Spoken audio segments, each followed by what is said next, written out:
সেদিনকে আমার student গীতাঞ্জলির dance performance ছিল, তাই আমরা রেডি হয়ে তাড়াতাড়ি বেরিয়ে পড়েছিলাম।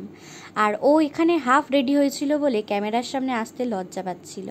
প্রোগ্রামটা হয়েছিল সেন্ট্রাল মেট্রোর একদম কাছাকাছি বিপ্লবী নলিনী গুহ সভাগৃহে।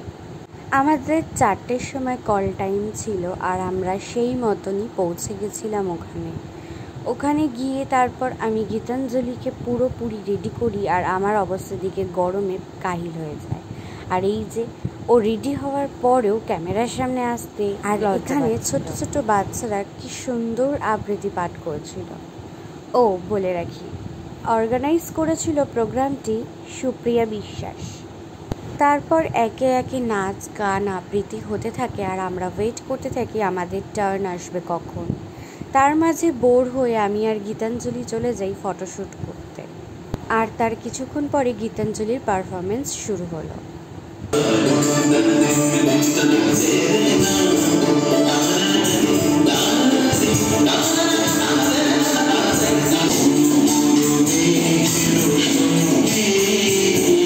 প্রোগ্রাম শেষ, এবার বাড়ি যাওয়ার বেলা। সেদিনকে কি গরমটাই না পড়েছিল।